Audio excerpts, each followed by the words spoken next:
Foi. Boa tarde a todos, boa tarde Lira, Geise, Roberto Krop, todo mundo que está assistindo a gente. Pessoal, a gente hoje trouxe um convidado especial, o Krop, para quem não conhece, é diretor da Asset, anos de experiência. Vamos falar um pouquinho de renda fixa, como é que fica nesse novo cenário. Temos bastante coisa aí para falar. Geise, se quiser começar, fica à vontade. Obrigada, Henrico. Boa tarde a todos. Boa tarde, Krop. Obrigada por aceitar nosso convite de participar aqui da nossa live das quintas-feiras. A minha primeira pergunta vai começar explorando um pouco da sua experiência, né? Muitos anos aí como gestor de crédito privado. Então, imagino que você já passou por diversos momentos, situações de mercado, oscilações de preço. Queria que você comentasse, explicasse um pouquinho para o pessoal que está assistindo a gente o que tem diferente atualmente, né, no cenário de renda fixa. Bom, boa tarde a todos, né? Prazer estar aqui conversando sobre renda fixa e mais especificamente sobre renda fixa crédito privado, né? Bom, essa crise, eu realmente já tenho bastante tempo de mercado, né? Uma boa experiência e realmente essa crise ela é muito diferente de todas as outras que eu já passei, né? É uma crise principalmente de demanda, né? Ao contrário das outras crises que foram muito específicas em relação a um problema que aconteceu em bancos, ou a um problema num setor específico da economia, ou a um problema em um outro país que acabava afetando o nosso setor externo. Realmente essa crise não, ela tem uma outra característica, ela tem um culpado que na verdade a gente não pode jogar a culpa nele, porque ele é culpado em todos os países, e ela afetou realmente, como eu tinha falado, a demanda, né? Então, é uma crise que, não, como eu falei antes, não vai afetar diretamente bancos, né? Os bancos estão numa situação melhor, né, do que em outros momentos, né? Então, a primeira coisa que me pergunto, né, como a gente trabalha em banco, pô, mas e os bancos, como é que estão, né? E a gente surpreendentemente responde, não, os bancos estão bem, realmente não vão sofrer, claro, mas vão sofrer indiretamente. Um outro fator aí que eu acho que é diferente dessa crise em relação às outras é que a gente aprendeu bastante, né? Principalmente os bancos centrais, as autoridades, com a crise de 2008. Né? Então, a gente viu logo no começo dessa crise os bancos centrais e os governos já tomando atitudes, e já tinham recursos, e já tinham instrumentos aprovados pelos seus congressos e tudo, para poder atacar a crise. Então, já foram logo tomando medidas que já tinham sido utilizadas na última crise. Então, isso foi um diferencial positivo para essa crise, né? Eu acho que acabar contribuindo favoravelmente. Claro que também tem um lado negativo, né? Eu vejo assim, né? Vários lados, na verdade, vários problemas. Um é que a gente já vinha sofrendo com crescimento desde a crise de 2008. A gente o mundo inteiro já vinha sofrendo com crescimento fraco, né? Os últimos anos, aqui no Brasil, a gente teve uma crise nossa interna, né, no governo da Dilma, e o PIB fraco. Então, o crescimento, a atividade crescendo pouco e os governos procurando dar estímulo da forma que fossem para fazer a economia retomar. A consequência mais importante disso é que os juros foram caindo a níveis já recordes antes da crise. Então, quando entrou a crise, a gente já estava com um juro muito baixo, tanto aqui no Brasil como em outros lugares, como em todos os lugares do mundo, e então a política monetária passou a não ter tanto efeito, né, a política monetária tradicional. E agora os bancos centrais tiveram que vão ter que recorrer, e já estão recorrendo a políticas monetárias mais heterodoxas, que podem ter efeitos colaterais que uma política monetária mais tradicional não tem. Então, isso é um efeito negativo que a gente está vendo dessa crise. Tá? Então, assim, é uma situação realmente diferente que a gente vinha vivendo antes de outras crises, e as soluções, algumas delas estão sendo iguais, porque já foram implementadas anteriormente, mas também a gente está vendo que está tendo que se criar outras novas soluções, né? Aqui no Brasil, por exemplo, essa questão do auxílio emergencial foi vamos dizer que já existia aí o programa da família, né? O programa do Bolsa Família, mas ele foi muito melhorado aí com o auxílio emergencial. Ô, Crop, só deixando um pouco de lado, assim, essa parte que você colocou, que é a parte do governo está arrumando soluções para esse momento que a gente está vivendo agora, não só o Brasil, como o mundo inteiro, que nem você colocou, mas na parte de renda fixa mesmo, esse evento que aconteceu agora, meses atrás, há 2 meses atrás, que foi essa abertura de taxa ou uma precificação que acabou ocorrendo no mercado de títulos privados, eu até gostaria de separar entre isentos e não isentos. Eu queria que você falasse, porque isso abriu de uma maneira abrupta, abriu muito forte, que aumentou muito a volatilidade no curto prazo, e essa volatilidade já diminuiu, mas não se assentou ainda. Isso abriu, na sua opinião, por que teve essa abertura? Se já voltou ou se estabilizou? Então, realmente, assim, me permite fazer um breve histórico da renda fixa, né, no Brasil, né? Quando eu falo renda fixa, só para deixar mais claro, né, eu não estou falando só de CDBs, letras financeiras, de bancos, estou falando também de debêntures, notas promissórias, estou falando do mercado de capitais como um todo, que compreendendo todos os instrumentos de renda fixa, né? Ou seja, que tem um rendimento pré-determinado, né? Então, aí estou excluindo ações, por exemplo.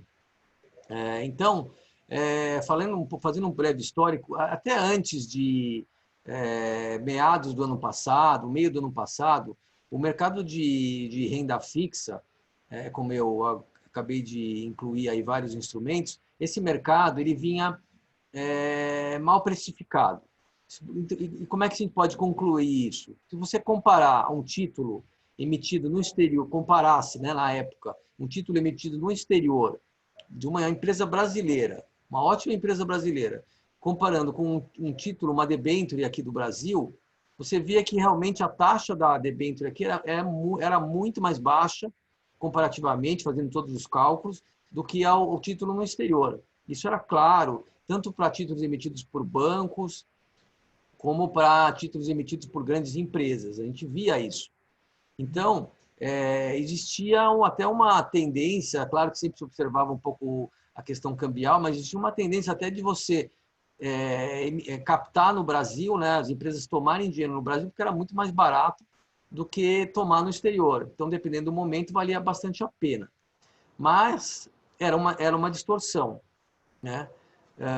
E a gente observava isso com uma certa apreensão, né? Quando que essa distorção ia ser resolvida. Quando os juros começaram a cair mais fortemente, em meados do ano passado, no segundo semestre, que a gente começou a ver os juros aqui no Brasil cair de uma maneira bem acentuada, e o investidor começou a perceber que para ele não valia, ele já tinha que tomar uma decisão de se manter o dinheiro na renda fixa tradicional ou investir em ativos de mais risco, e começou a fazer conta e perceber que aquele investimento em percentual do CDI já não era a mesma coisa que era antes, que o rendimento mensal que ele recebia das aplicações, não era mais o que era antes. Ele começou a tomar... O que ele começou a fazer? Ele começou os títulos começaram a se desvalorizar. Por quê? Porque começou a ter resgate desse tipo de aplicação. Começou a ter saída de recursos de fundos de renda fixa normais. Com isso, os gestores, os investidores começaram a vender os seus títulos. Isso foi no primeiro momento. Aí as taxas começaram a abrir um pouco. A partir daí, quando começou, aí já no começo desse ano, essa nova crise, né, a crise dessa pandemia, começou a haver novos resgates, mas aí é um resgate já provocado por motivos um pouco mais claros, né? A questão de ter liquidez, muita gente resgatando para ter liquidez, empresas e pessoas físicas resgatando para ter liquidez. E aí é o que a gente fala, a porta ficou pequena, né? O gestor, o investidor, na hora de vender os seus títulos, não tinha comprador, né? Então, as taxas dispararam, né? As taxas das debêntures, das letras financeiras, elas dispararam por conta, principalmente, da falta de liquidez, da falta de compradores no mercado, né?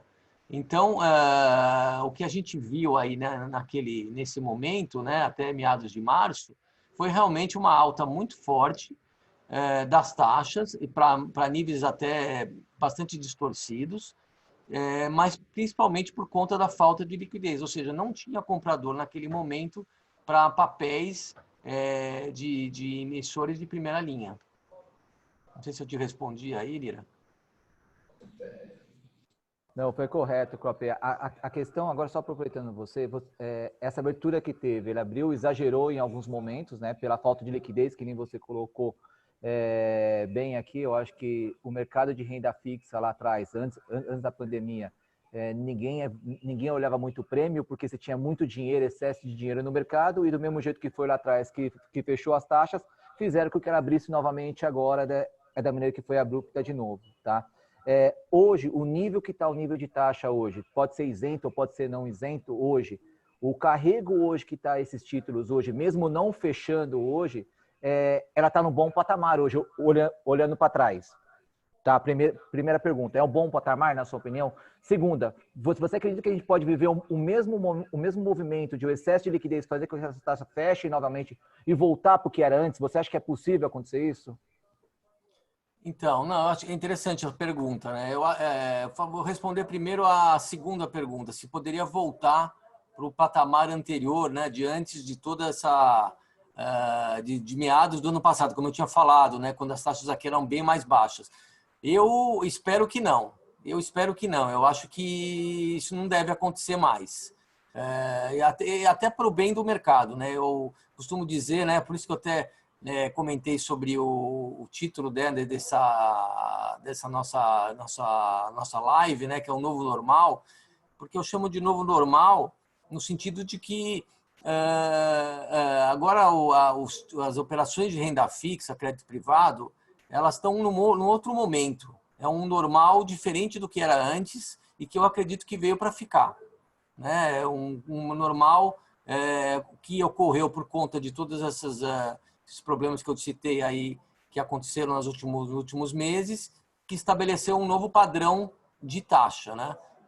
Se a gente voltar, para a gente voltar para os patamares anteriores, teria que ter uma oferta, ter uma demanda excessiva pelos papéis, de novo, ter uma corrida para esses papéis, como teve nos últimos anos, para fundos de renda fixa e para esse tipo de operações. E eu não acredito nisso, até porque hoje os juros estão em um nível muito baixo, né? O investidor ele está procurando outras alternativas, né?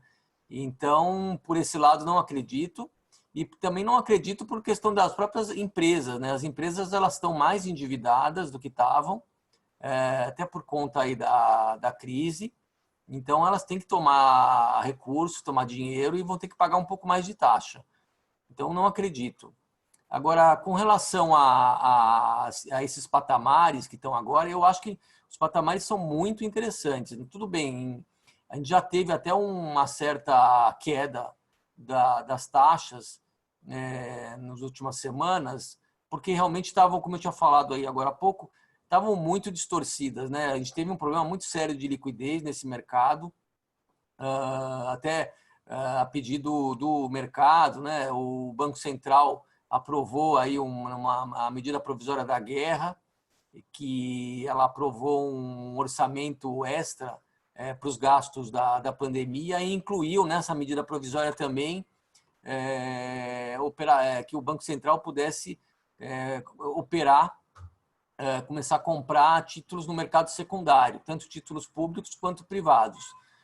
Então, isso se deve realmente a um problema muito sério que o mercado estava vivendo de falta de liquidez, né? Então, não é uma novidade até o Banco Central, os bancos centrais fazerem esse tipo de de operação, né, nos Estados Unidos, né, o Banco Central americano ele já faz isso desde a crise de 2008, ou seja, recomprar papéis privados, e mais no Brasil é a primeira vez. Ele não começou a fazer ainda isso. Por quê? Porque o mercado, como eu estava falando, as taxas atingiram um pico pela questão da liquidez, mas o próprio mercado está encontrando formas de reequilibrar a liquidez, né? A gente tem visto isso nas últimas semanas, tem surgido, até porque a questão que as taxas estão boas, tem surgido novos compradores, que sejam os bancos.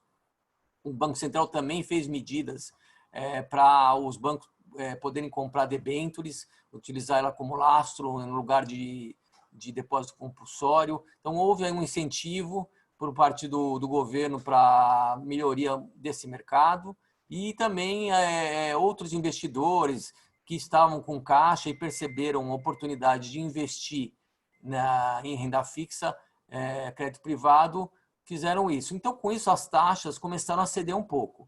Mesmo assim, elas ainda se encontram em patamares bastante interessantes. Inclusive, até usando um pouco esse parâmetro que eu falei antes, comparando com os títulos no exterior, se você comparar um título brasileiro de uma empresa de primeira linha que compõe os nossos fundos, comparar ela com um título no exterior, você vai ver que está próximo, está por ali. Quer dizer, nós não estamos mais como era antes, com taxas abaixo do exterior. Então, ou seja, as taxas estão competitivas, estão boas, estão fazendo sentido.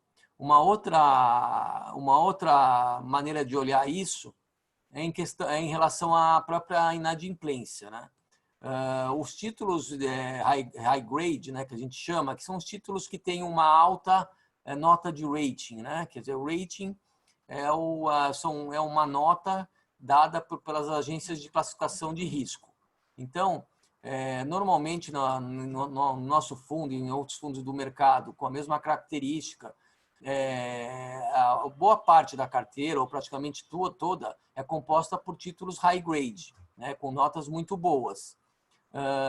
Esses títulos, a gente fez uma análise. Se você for pegar na crise de 2008, que foi uma crise bastante severa, que afetou bastante as empresas também e bancos, a gente teve um nível de inadimplência para high grade na faixa de 4%, mais ou menos, né? Chegou a 4%.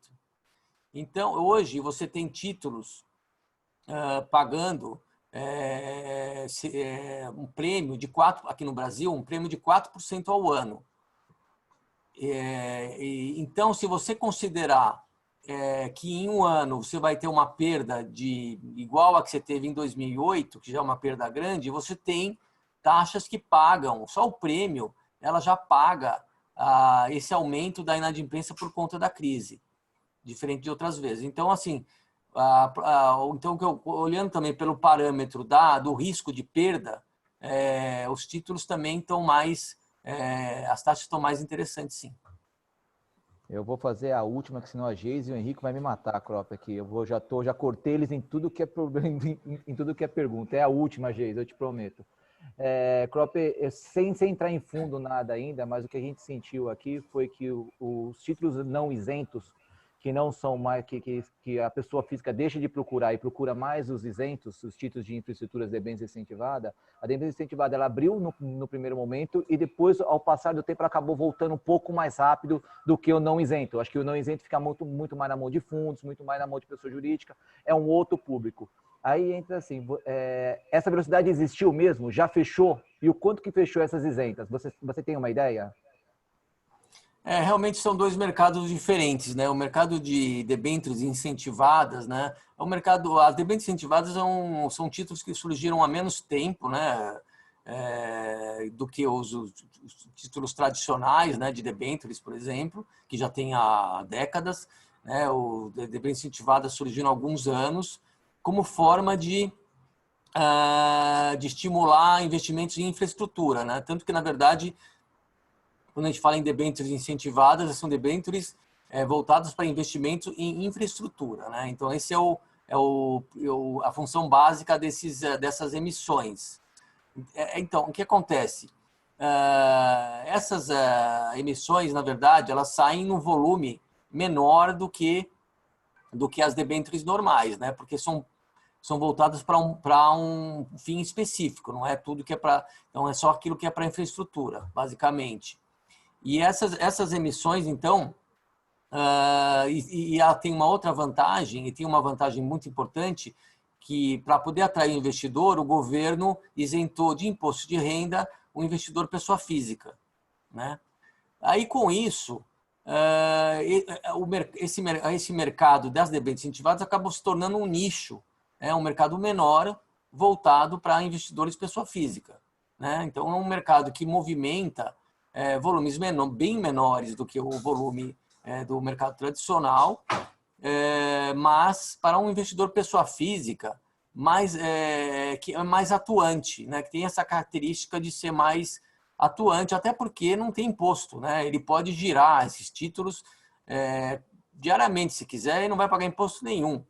Então, dá essa oportunidade do investidor pessoa física até ter um ganho de capital ali, não só ficar carregando os papéis até o vencimento. Então, ou seja, esse mercado de debêntures incentivadas tem uma dinâmica diferente e ele não sofreu tanto com a crise, não sofreu tanto, porque não teve tantos resgates nos fundos de debêntures incentivadas, e é um mercado que tinha mais compradores quando deu um certo estresse, né, por conta do que eu falei, né, são investidores, pessoa física, que estão mais aptos a tomar uma certa volatilidade, né, eles aceitam mais isso. Então, eu diria que é um mercado um pouco diferente. Então, ele realmente, as taxas não abriram tanto. Então, por exemplo, no mercado de renda fixa tradicional, as taxas com prêmio, eu falei de 3 a 4, 5% ao ano, é um prêmio em relação ao juro básico, enquanto que nas debêntures incentivadas o prêmio está em 2%, 1,5% a 2% ao ano. Tudo bem, não tem imposto de renda, então tem ali uma conta para fazer, mas mesmo assim é bem menos do que a outra. Mas, como eu falei, é um outro mercado, então ele eu diria que já está num patamar bem adequado, é um mercado que já tem um certo equilíbrio, já tem bastante volume, então para sair de operação é mais fácil. É um mercado bastante interessante, é diferente do mercado tradicional de renda fixa, né? As pessoas não podem esquecer, porque os títulos de debêntures incentivadas, eles são corrigidos pelo IPCA, mais uma taxa de juros, né? Então, eles são indexados à inflação, né? Eles têm uma proteção para a inflação. A gente não está tendo inflação, né, hoje em dia, né? Está tendo, na verdade, deflação, então isso também se acaba levando um pouco em conta, mas isso não, é uma característica dele, né? É um pouco por aí. Legal. Bom, Krop, tem muita gente muito curiosa como que é o processo de investimento, né? Onde entra a expertise de vocês, da sua equipe. Então, eu gostaria que você detalhasse um pouquinho como que é o processo de investimento, como que você usa a sua expertise em análise de crédito para escolher esses ativos, esses bons ativos para entrar na família Classic, debêntures, nos fundos que a gente tem. Tá. Bom, o processo de investimento, ele começa com a originação da operação, né? A operação, ela vem via mercado primário, né? Quando a gente fala em mercado primário, são operações novas, né? Basicamente é isso, né? Uma operação que não existia antes, é uma emissão, uma empresa que nunca entrou no mercado para tomar dinheiro, então é uma operação nova. Então, quando vem uma operação no mercado primário, a gente passa, né, o trader ou quem recebe a operação, passa ela para a área de análise de crédito, que vai começar a fazer uma análise da empresa, né? Se for uma operação no mercado secundário, então a gente já está acompanhando os negócios dessa debênture ou dessa letra financeira ao longo do tempo, então a gente se interessa por entrar nessa operação, a gente também passa a operação para a nossa área de crédito, que vai fazer a análise. Essa análise, na verdade, ela é bem complexa, mas assim, no final, o que ela gera são notas, né? A gente tem notas que vão de 1 a 6, né? A 1 é a nota mais a melhor nota e a 6 é a pior nota. Então, as notas de 1 a 3, as notas acabam definindo períodos também períodos de monitoramento, né, que a gente chama, né, ou seja, não adianta nada você fazer uma operação e depois nunca mais analisar ela, né? Então, a gente tem que analisar previamente, aprovar, mas também tem que acompanhar depois. Então, dependendo da nota, a nota vai definir a periodicidade que a gente vai fazer o monitoramento e acompanhamento da operação. Mas, voltando um pouco aí na questão do processo de investimento, a gente aprova a operação. Como é que faz a aprovação da operação? Tem um comitê de crédito em que participa eu, que sou o gestor do fundo, o analista de crédito, uma pessoa de compliance nossa, né, uma pessoa que acompanha as regras do fundo, e um representante do banco, né, do banco da Ecoval. O banco da Ecoval, como todos sabem, é um banco que tem muita expertise na área de crédito, né? Então, é um banco que essa pessoa que participa, normalmente é um dos diretores acionistas, é uma pessoa que conhece bastante desse mercado de crédito e normalmente contribui muito para a gente na tomada de decisão, né? Então, aí é feita uma votação e a gente chega na conclusão de se a operação vale a pena ou não ser aprovada.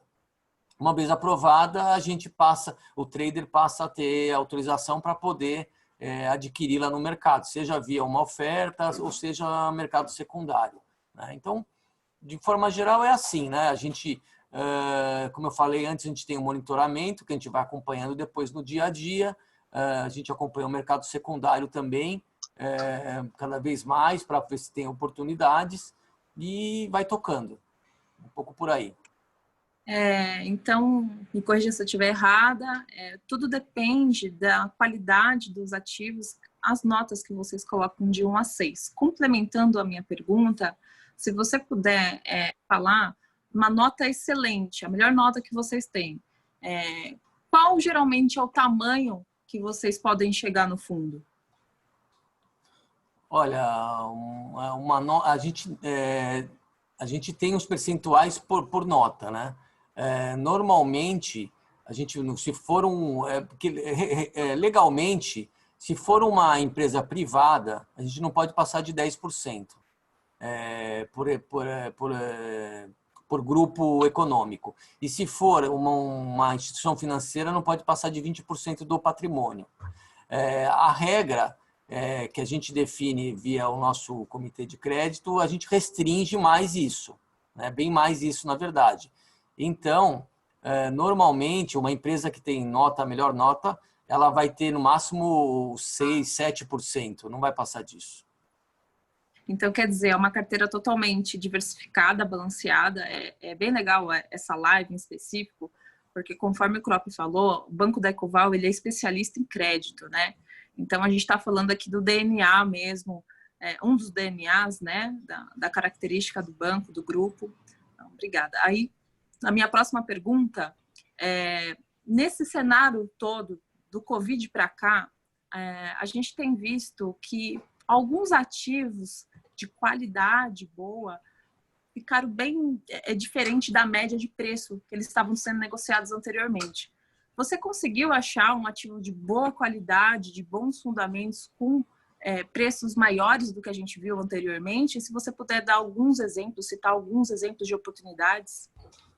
Tem vários, né? Acho que isso foi o lado bom disso daí. Apareceu muita coisa interessante, com um risco-retorno muito bom. Tudo bem, a gente sabe que a gente está passando por uma crise que tem muita incerteza, né? Lá atrás também tinha, né? 2 meses atrás, tinha mais incerteza ainda, mas agora ainda continua tendo várias incertezas. Então, é difícil tomar decisão mesmo sendo uma operação com risco-retorno muito bom. Mas apareceram várias operações bem interessantes. Por exemplo, uma operação até que eu estou lembrando aqui, que surpreendeu a gente. No primeiro momento, a gente ficou bem negativo em relação a ela. Acho que o mercado também, a ação, refletiu isso também foi Lojas Americanas, né? Lojas Americanas, ela no primeiro momento assustou, porque é uma empresa endividada, né? Ela sempre foi uma empresa tradicionalmente endividada. Então a gente logo pensou, nossa, mas as lojas físicas, uma estrutura pesada, não vão ficar fechadas, como é que eles vão fazer com toda essa dívida? Não vai ser fácil a vida deles. Mas aí, ao longo do tempo, primeiro que eles têm embaixo deles a B2W, né, que é a e-commerce deles, que realmente, assim como outras empresas de e-commerce, explodiu de vender. Então, acabou sendo muito bom para eles. E também as próprias lojas físicas, pelo que a gente começou a ver, elas também começaram a abrir, né? Então, você viu, a gente começou a ver várias lojas abertas e vendendo porque eram uma das poucas alternativas. Então, realmente, lojas americanas que acabou abrindo, quando começou o mercado, quando começou o mercado, não. Logo que a crise estourou, as taxas das debêntures subiram muito, quem conseguiu aproveitar a oportunidade de comprar elas, as taxas cederam bastante já. Ainda estão num nível muito interessante, entre CDI mais 3 a 3,5% ao ano, mas é um bom exemplo de uma operação que foi uma oportunidade. Bacana, agradeço e eu passo a palavra agora para o Henrique fazer algumas considerações. Obrigado. Krop, você sabe que eu compartilhei esse convite com um amigo que só investe em bolsa. Ele falou, poxa, a renda fixa não é a hora agora é hora de bolsa. E acho que muitas pessoas têm esse estereótipo, né, assim, de renda fixa tá pagando pouco. Eu falei, assiste a live, que eu acho que é importante, esse novo e bom normal. Acho que é para falar um pouco disso, né? A gente falava, você comentou no início, essa queda de taxa de juros, ainda muito antes do Covid, né? Queda significativa de taxa de juros, mas também a inflação não veio de uma forma que quando a Selic era 12 também era altíssima a inflação, como você já comentou, extremamente controlada, bem longe do centro da meta, né? Então, assim, o ganho real da renda fixa, ele está muito longe do que foi historicamente, e o risco desses juros mais baratos não é uma coisa boa para as empresas, né, que se financiam a custo muito mais baixo agora? Então, bom,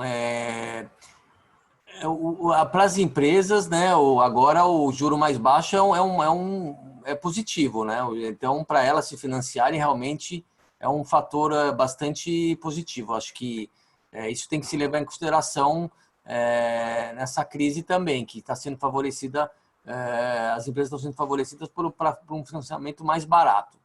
Com relação aos juros em si, né, a gente já há tempos aqui na nossa área econômica aqui da Asset já tinha opinião de que os juros iriam cair bastante no Brasil, né? A gente via aqui o Brasil com muita dificuldade para crescer, né? A atividade econômica aqui sempre rateando, e a inflação também sempre controlada, né? Se você for pegar nos últimos 2 anos, a inflação controlada, abaixo da meta, e a gente estava aí com o hiato do produto, né? Que a gente fala que é uma medida aí da capacidade ociosa da economia, um hiato do produto grande também no Brasil e que com dificuldade para fechar, com dificuldade para ocupar mais a capacidade, né? Então, a gente já tinha essa opinião de que os juros poderiam cair bastante no Brasil, né? Como acabou acontecendo, né? E aí, o que agora? A gente continua com a mesma opinião. A gente acha que agora com a crise, acha não, certeza, né, que o hiato do produto aumentou mais ainda, quer dizer, a capacidade ociosa aumentou muito mais agora, né, do que era antes, para fechar o hiato, né, para a gente começar a ocupar essa capacidade ociosa, vai demorar bem mais tempo do que a gente esperava, do que era esperado antes, porque o poder aquisitivo das pessoas está menor, as empresas vão estar mais endividadas, né? O governo está muito mais endividado, Então, para ocupar, para fechar esse ato, vai demorar muito mais. O nosso economista, hoje mesmo a gente estava tendo o nosso comitê macro, ele falou, olha, eu nem vou falar para vocês quando é que esse ato vai fechar, porque é no mínimo 5 anos. No mínimo 5 anos, mais 5 anos para esse ato fechar. Ou seja, enquanto o hiato não fecha, em termos assim simples, a gente não tem uma inflação, superando a meta. Né? O Banco Central consegue controlar bem a inflação. E com isso, os juros podem permanecer bem baixos por um bom tempo. O que eu quero dizer com tudo isso é que o investimento na renda fixa, né, para quem está, o investidor conservador acostumado a investir em renda fixa, em receber ali os seus juros, etc., realmente vai ter que começar a se conformar com um juro mais baixo. Se realmente ele for conservador e não aguentar um mínimo de volatilidade, quiser ter que acompanhar e acompanha diariamente e não aguenta realmente volatilidade, ele vai ter que se conformar realmente com juros mais baixos. Nós estamos falando aqui de uns juros de 2% e pouco. Talvez menos até. Talvez menos agora no curto prazo. Talvez caia abaixo de 2%. Então, para o investidor renda fixa, eu acho que ele vai ter a vida mais dura. Né? E a gente, quando está falando aqui de crédito privado, investimentos em renda fixa, crédito privado, a gente está dando uma alternativa intermediária entre aquela desse teu colega aí que falou de investimento em ações, que agora é o momento de pegar a bolsa e ganhar 20%, e o investimento muito conservador que ele vai ganhar 2%. Nós estamos falando de investimento que também é conservador, porque, por exemplo, no nosso caso, nós estamos falando de investimento num fundo que tem uma carteira bastante diversificada, com liquidez. Então, é um investimento conservador, com liquidez para o investidor também, porque ele pode resgatar rapidamente e que pode render aí 5%, 6%, 7% no ano. Tudo bem, não é o 20% da Bolsa, mas também não é os 2% que a gente tem aí no investimento de renda fixa tradicional.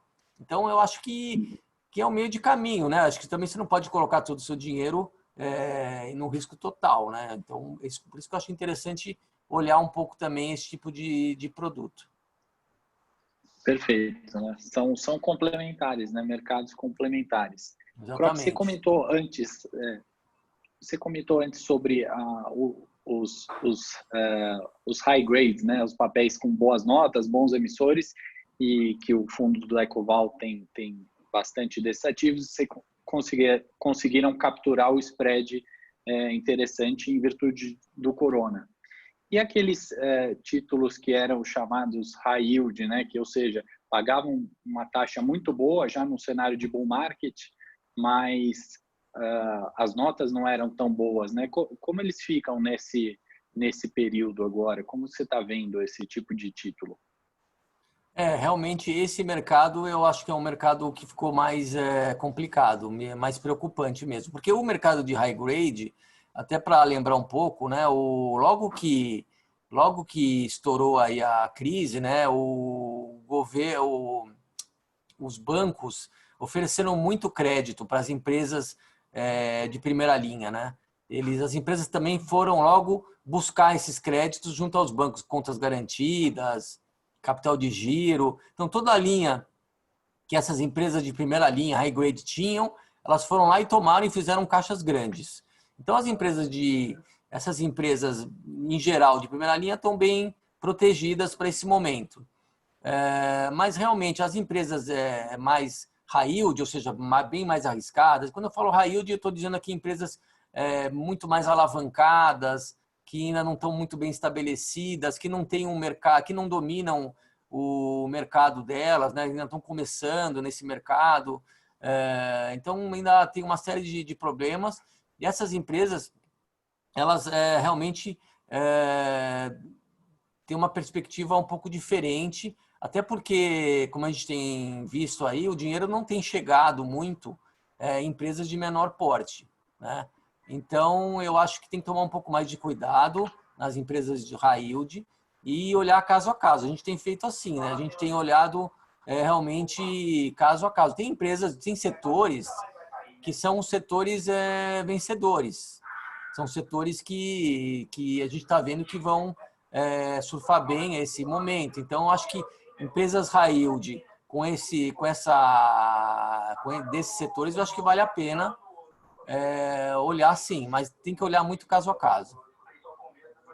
Bacana. E para aquele investidor extremamente conservador, Crop, acho que é legal a gente reforçar o quão pulverizado fica um fundo. E uma curiosidade, nesse corona teve algum papel do fundo que deu o default?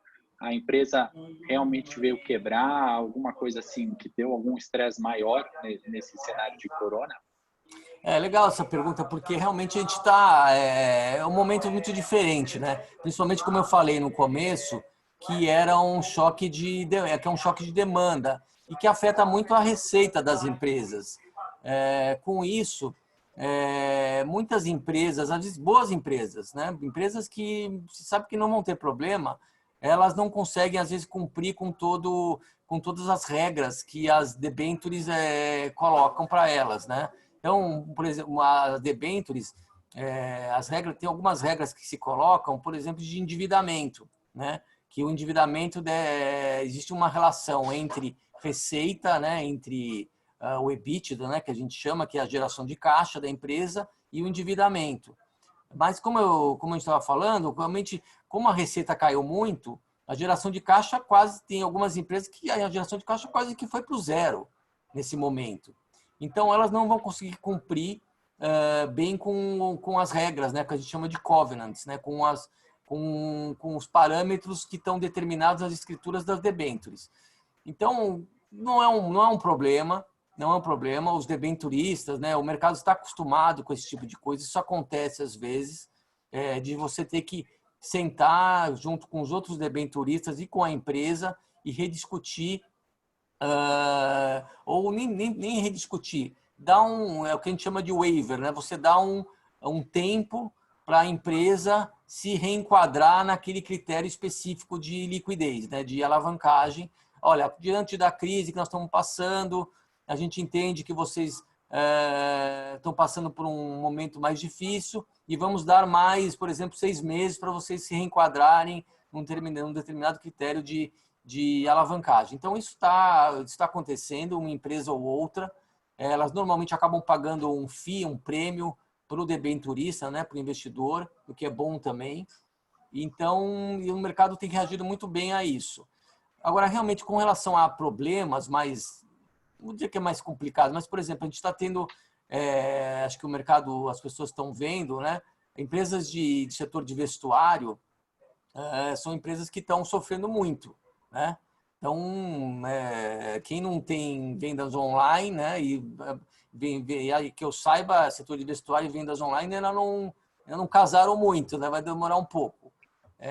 Então, a gente tem lá um percentual muito pequeno do fundo, falando uma coisa entre 0,05% de debêntures da Restock. A Restock é a controladora da Leli e da Dudalina. Ela já não vinha tão bem antes da crise, né? Ela já estava com dificuldade de ganhar margem. É um setor assim, de vendas de vestuário mais de luxo, assim, que é um setor mais complicado para crescer. Então, ela já estava com uma certa dificuldade. Quando veio a crise, ela realmente, como era uma empresa mais endividada, ela realmente se complicou. E agora ela chamou uma assembleia e está propondo alongar o prazo das debêntures, que é uma outra situação. Ela está propondo está pedindo um prazo maior para pagar essas debêntures, né, uma série de debêntures, e com isso ela vai ganhar mais tempo, mais fôlego para poder se reestruturar, né? Provavelmente os debenturistas, os investidores vão aceitar, vai ser feita uma negociação, leva um certo tempo, não muito tempo também, para que se preserve o caixa da empresa e provavelmente vai chegar a um bom termo, né? Um meio termo de prazo para essa debênture. Então, isso pode acontecer também, mas é uma coisa que esse mercado já está um pouco acostumado, não é uma novidade, não é um default assim, tipo inesperado, a empresa de repente parou de pagar, é diferente um pouco, são empresas grandes, é diferente um pouco de uma empresa muito pequena. Tem mais uma pergunta, Crop, se eu não abusar muito do tempo aí, acho que a gente ainda tem alguns minutos, mas, assim, parece que a gente sempre, né, tanto na renda fixa como na renda variável, a gente está sempre vivendo algum novo normal, ou alguma crise, ou alguma nova situação, né? Acho que para um gestor que tem alguns anos de experiência, você comentou que tem suas peculiaridades essa crise, mas parece ser só mais uma, né? Assim, a gente teve, você falou dos procedimentos do comitê, que lição que o Crop leva dessa crise? Teve que mudar algum processo ou sairemos mais fortes dela? Eu acho que realmente assim, de uma forma geral, as crises sempre ensinam muito para a gente, né? A gente acabam sendo sempre um marco, né? E então a gente acaba sempre lembrando daqueles momentos e servem como ensinamento, né? Para todo mundo, né?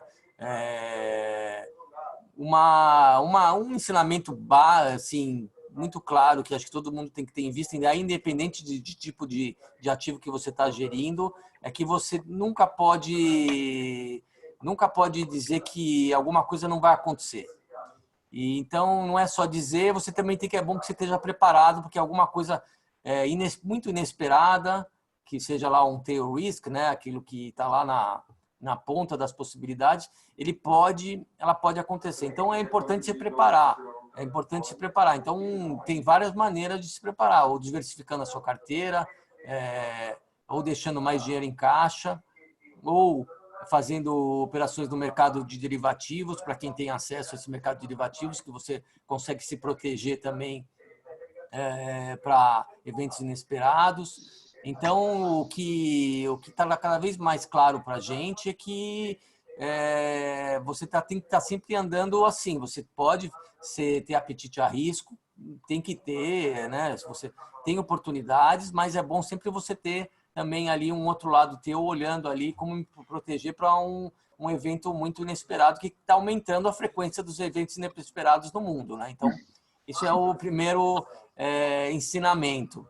Um ensinamento mais específico assim que eu tiro, na verdade, é que não é nenhum ensinamento, mas acho que é uma prova de alguma coisa que aqui no Daicoval a gente faz bem e é uma coisa até meio intuitiva do banco, porque o banco já tem mais de 50 anos fazendo isso, que é ser muito conservador no crédito, né? Então, eles até podem fazer empréstimos para empresas menores, né? O caso deles não é o que a gente faz aqui na Asset, mas é o que eles fazem lá. Eles até podem fazer empréstimo para empresas menores, mas eles sempre pedem muitas garantias, eles sempre se protegem muito bem e acabam sendo bastante conservadores também, até na questão do prazo, para não fazer prazo muito longo. Então, isso um ensinamento que eu tiro. Outro, que realmente diversificação é muito importante, né? Você tem que diversificar a sua carteira, você não pode apostar muito num ativo só. É muito importante, mesmo que você perca, né? E na diversificação ela provoca, é frustrante, né? Ela é uma situação meio frustrante. Você fala, pô, mas se eu tivesse apostado tudo naquele ali, nossa, eu estaria... E acabei diversificando porque eu fiquei com medo, sei lá o quê, mas não faz mal. O importante é ter a disciplina e fazer essa diversificação ao longo do tempo. Então, seria isso. Não, perfeito. Perfeito, acho que a palavra-chave é diversificação. Certo. Acho que foi bem esclarecedor, Crop, todos os pontos que você mencionou, bem didático.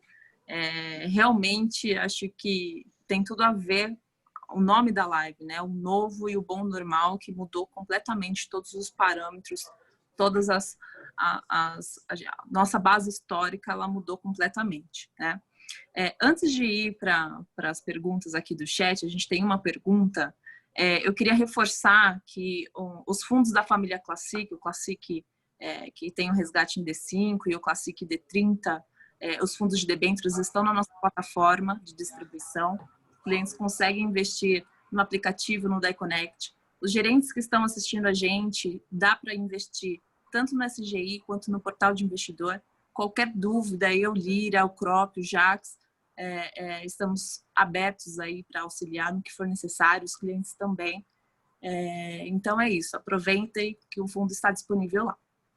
Estou indo agora para as perguntas. Temos uma pergunta de Peter Murani. Não é muito foco do que você faz no seu dia a dia, Crop, mas ele perguntou como os bancos estão vendo a inadimplência. Se você conseguir passar um pouco da sua visão, que você tem contato com os nossos diretores. Olha a responsa, Crop, olha a responsa agora, hein? Surpreendentemente, a inadimplência tem vindo abaixo do esperado. Não só aqui no Daycoval, mas também, se você for pesquisar, em todos nos índices que são divulgados pelo Banco Central também. A inadimplência está subindo mais na pessoa física, né? Ela já está num nível que se percebe marginalmente mais alto.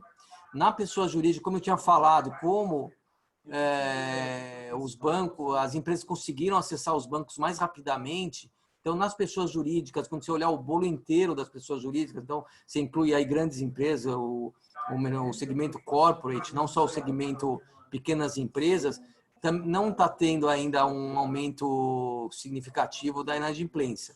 Então, o que a gente está vendo de aumento, por enquanto, é na pessoa física, mas não muito ainda. Até surpreendentemente baixo. A gente acha aqui no Daycoval que vai ter uma boa piora ainda, né? Nossa opinião é um pouco assim, vamos dizer, intuitiva, porque as incertezas ainda estão muito grandes, né? A gente não sabe nem como vai ser essa retomada, não sabe muito menos ainda como o estímulo, o consumo, como que as pessoas vão reagir para consumir por causa do medo. Então, está muito difícil de dizer, mas intuitivamente aqui no Daycoval a gente acha que vai piorar ainda bem a inadimplência, sim, do que a gente está vendo agora. Crop, Henrico, mais alguma questão, Henrico? Geise, mais alguma questão? Estava desligado, não. Tranquilo. Crop, eu queria agradecer, muito obrigado pela participação. Tá, eu acho que cada vez mais fica claro que o Banco Daycoval ele tem uma plataforma muito grande de diversificação de investimento e o que a gente preserva aqui muito é a diversificação dos nossos clientes. Tá? Todas as lives que a gente tem feito é sempre sobre um assunto e sempre quando a gente finaliza, a gente sempre bate na mesma tecla que não podemos colocar todos os investimentos num só lugar, numa só direção, porque em algum momento pode acontecer algum risco de cauda, alguma coisa pode vir a acontecer. E isso pode distorcer totalmente o retorno dos nossos clientes. Então, existe essa preocupação. Então, por isso que a nossa plataforma é bem diversificada e tá bem distribuída. E eu acho que até mesmo dentro da parte de renda fixa, você colocou muito bem que também existem limites para você também poder apostar também no crédito também. Não adianta a gente achar que um ativo é bom, vai lá e coloca 100% naquele crédito e o crédito quebra a empresa e a gente fica com um dedo ali tentando renegociar a dívida. Tá? Então, eu só tenho a agradecer a sua participação. E deixar aberto, que nem a gente colocou, qualquer dúvida ou questão, tá? A Daycoval Investimentos, a nossa parte da plataforma aberta, está pronta para poder atender e falar de todos os produtos. Crop, muitíssimo obrigado, tá, pela atenção e pela disposição. Bom, eu agradeço aí a todos aí a oportunidade de poder estar aqui falando especificamente sobre esse mercado, que eu sei que não está atraindo muitas atenções nesse momento, até pelo que ele viveu aí nos últimos meses, né? Pelo que ele sofreu, as pessoas não estão querendo, de repente, entender ou ir aprofundar muito, mas eu acho uma importante essa oportunidade para poder esclarecer um pouco mais o que aconteceu e quão benéfico o que aconteceu é bom para o futuro desse mercado de renda fixa, crédito privado. Muito obrigado. Obrigado a todos. Senhores, até quinta-feira da semana que vem. Um abraço. Obrigada, pessoal. Obrigado, até quinta. Tchau.